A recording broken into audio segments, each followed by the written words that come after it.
Hello class. हम pharmacology के introduction पर हैं। अब हम आगे देखेंगे कि फार्माकोलॉजी का स्कोप क्या है, हमें क्यों चाहिए फार्माकोलॉजी, क्या नीड है।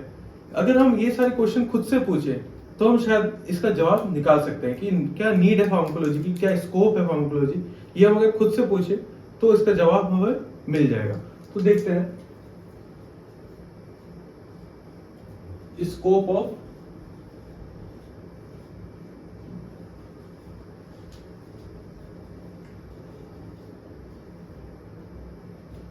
अगर आप खुद से पूछे कि क्या जरूरत है फार्माकोलॉजी की हमारी स्टडी में, यहां पे अगर मैं पूछूं आपसे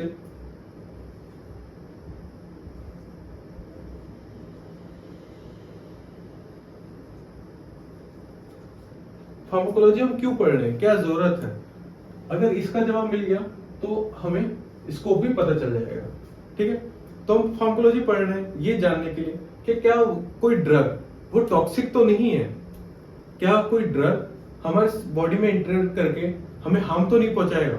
तो ये सारी चीज अगर ये इसके बारे में हम पढ़ेंगे तो ये कहलाया जाएगा टॉक्सिकोलॉजी। टॉक्सिकोलॉजी मींस टॉक्सिसिटी के बारे में स्टडी करना ऑफ द ड्रग, या उसके टॉक्सिकोलॉजी पैरामीटर्स को देखना।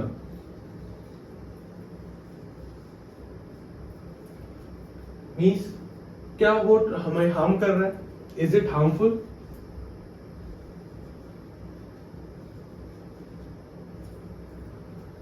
ये सारी चीजें देखने के लिए हम टॉक्सिकोलॉजी पैरामीटर देखते हैं। और क्या जरूरत हो सकती है, जैसे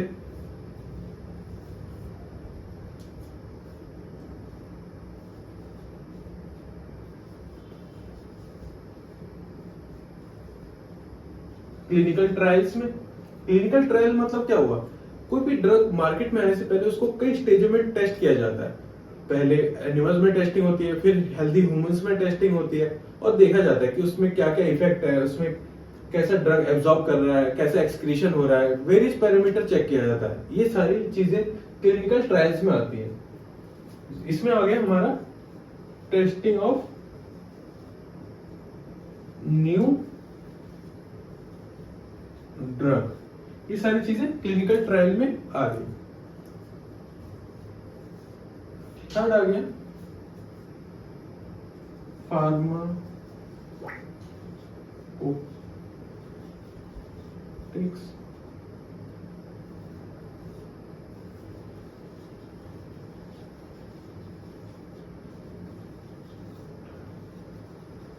मिक्स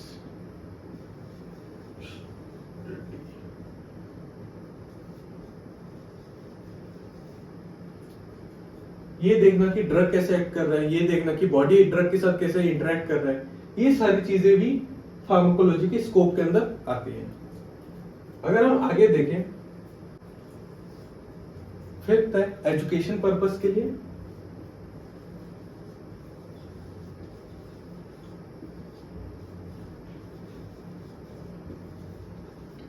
जैसे टीचिंग हो गई, स्टूडेंट्स को पढ़ाने के लिए। ठीक है, यहाँ पे हो गया टीचिंग पर्पस, जिससे नॉलेज स्प्रेड हो सके, not even students but general public में भी ड्रग्स के बारे में नॉलेज आ सके, जिससे वो ड्रग अब्यूज ना हो, कोई ऐसा प्रॉब्लम में वो ना फंसे, खुद से गलत ड्रग ना ले। तो ये एजुकेशन पर्पस में भी यूज कर सकते हैं। सिक्स्थ है फार्माको जीनोमिक्स। जीनोमिक्स का मतलब हुआ जीन से रिलेटेड, मींस डीएनए, किसी की आंखें नीली हैं, किसी की ब्राउन है, किसी की ब्लैक है, किसी के बालों का कलर डिफरेंट है, तो जीन्स कैसे अल्टर हो रहा है और ड्रग उस जीन्स में कैसे इफेक्ट कर रहा है। क्या कोई ड्रग किसी के जीन को चेंज कर सकता है, या किसी के जीन्स को करेक्ट कर सकता है, जिसको डिफॉर्मिटीज हुई, जेनेटिक डिफॉर्मिटीज हुई, तो क्या चीजें ठीक कर सकती है। तो उन सब की स्टडीज के लिए भी फार्माकोजीनोमिक्स इंपॉर्टेंट है। सेवेंथ हो गया रेगुलेटरी अफेयर्स।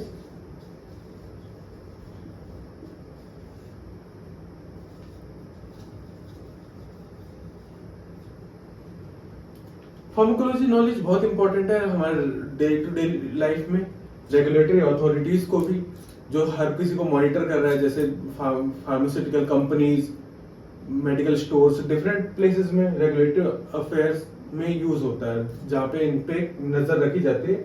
तो इसीलिए भी फार्माकोलॉजी बहुत इंपॉर्टेंट है। 8th अगर देखें, एडवर्स इफेक्ट, ड्रग लेने से क्या कोई साइड इफेक्ट आ रहा है। और 9th हो गया हमारा ये देखने के लिए कि हमारे क्या थेरेप्यूटिकल यूज है ड्रग की, किस लिए यूज कर सकते हैं, कौन सी बीमारी में यूज कर सकते हैं। इन सब चीजों के लिए भी फार्माकोलॉजी इंपॉर्टेंट है। तो अगर एग्जाम में आता है स्कोप ऑफ फार्माकोलॉजी, तो खुद से पूछिए कि क्या जरूरत है फार्माकोलॉजी की हमारे रियल लाइफ में, डेली लाइफ में कहाँ पे फार्माकोलॉजी यूज हो रहा है, क्यों जरूरत है। तो आप खुद से भी ये क्वेश्चंस के जवाब दे सकते हैं और ये पॉइंट्स खुद से बना सकते हैं। आप इसका स्क्रीनशॉट ले सकते हैं।